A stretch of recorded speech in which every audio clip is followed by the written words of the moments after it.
Mystery Girl. It all began on a beautiful spring morning in a village called Whistler in Canada. A pretty little village in the mountains of British Columbia. There was a cafe in the village with tables outside, and at one of these tables sat a young man. He finished his breakfast, drank his coffee, looked up into the blue sky, and felt the warm sun on his face. Nick Lortz was a happy man. The waiter came up to his table. "More coffee?" he asked. "Yeah, great," said Nick. He gave the waiter his coffee cup. The waiter looked at the camera on the table. "On vacation?" he said. "Where are you from?" "San Francisco," Nick said. He laughed. "But I'm not on vacation. I'm working. I'm a travel writer, and I'm doing a book on mountains in North America.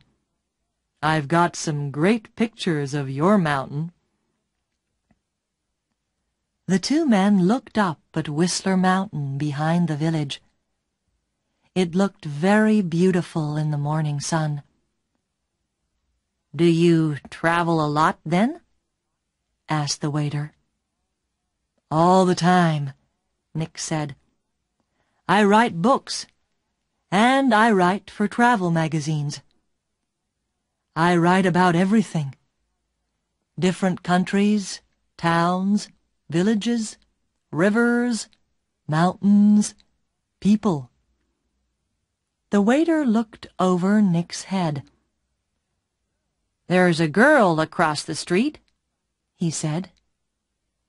"Do you know her?" Nick turned his head and looked. "No, I don't." "Well, she knows you, I think," the waiter said. "She's watching you very carefully." He gave Nick a smile. "Have a nice day." He went away, back into the cafe. Nick looked at the girl across the street. She was about 25, and she was very pretty. "She is watching me," Nick thought. Then the girl turned and looked in one of the shop windows. After a second or two, she looked back at Nick again. Nick watched her. "She looks worried," he thought. "What's she doing? Is she waiting for somebody?"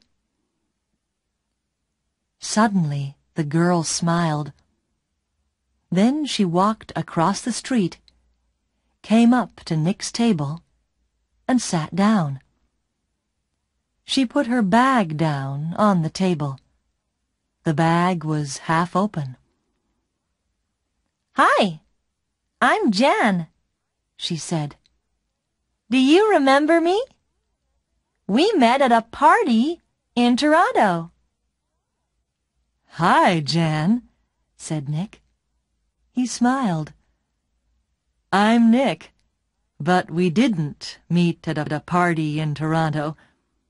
I don't go to parties very often, and never in Toronto."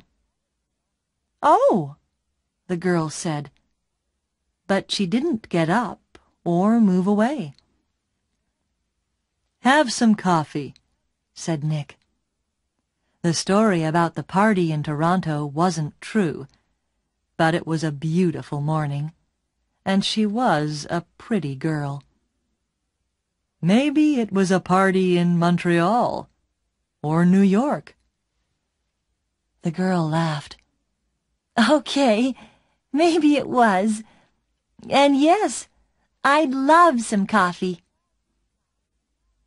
When she had her coffee, Nick asked, "What are you doing in Whistler? Or do you live here?" "Oh, no," she said. "I'm just traveling through. And what are you doing here?" "I'm a travel writer," Nick said, "and I'm writing a book about famous mountains." "That's interesting," she said.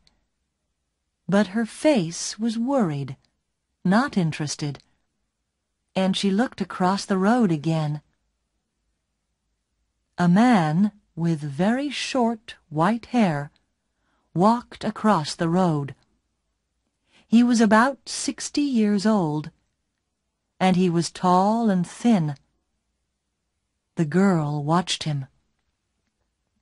"Are you waiting for someone?" asked Nick. "No," she said quickly. Then she asked, "Where are you going next, Nick?" "To Vancouver for 3 or 4 days," he said. "When are you going?" she asked. "Later this morning," he said. There was a letter in the top of the girl's half-open bag. Nick could see some of the writing, and he read it because he saw the word Vancouver. "And we can meet at the Empress Hotel, Victoria, Vancouver Island, on Friday afternoon." So she's going to Vancouver too, he thought. Suddenly the girl said, "Do you like movies?" "Movies? Yes, I love movies," he said. "Why?" "I know a man, and he loves movies and going to the cinema," she said slowly. "People call him Mr. Hollywood." She smiled at Nick. "Can I call you Mr. Hollywood too?" Nick laughed.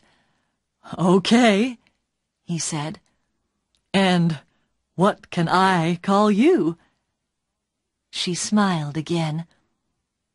"Call me Mystery Girl," she said. "That's a good name for you," said Nick. Just then, the man with white hair came into the cafe. He did not look at Nick or the girl, but he sat at a table near them. He asked the waiter for some breakfast. Then he began to read a magazine. The girl looked at the man, then quickly looked away again. "Do you know him?" Nick asked her. "No," she said. She finished her coffee quickly and got up. "I must go now," she said. Nick stood up too. "Nice to—" he began, but the girl suddenly took his face between her hands and kissed him on the mouth. "Drive carefully, Mr. Hollywood. Goodbye," she said, with a big, beautiful smile.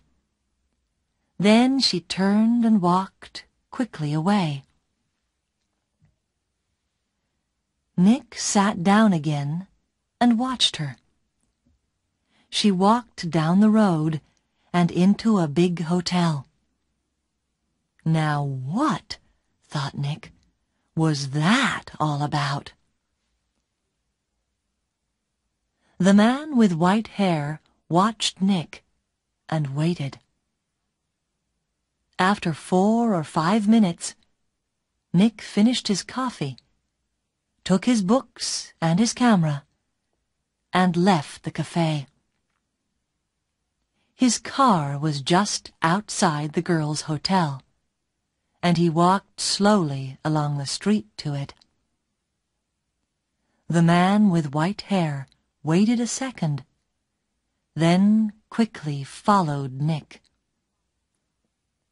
From a window high up in the hotel, the girl looked down into the road. She saw Nick and the man with white hair about 50 yards behind him. Nick got into his car, and the man with white hair walked quickly to a red car across the street. 5 seconds later, Nick drove away in his blue car, and the red car began to follow him. When the girl saw this, she smiled, then went to put some things in her travel bag.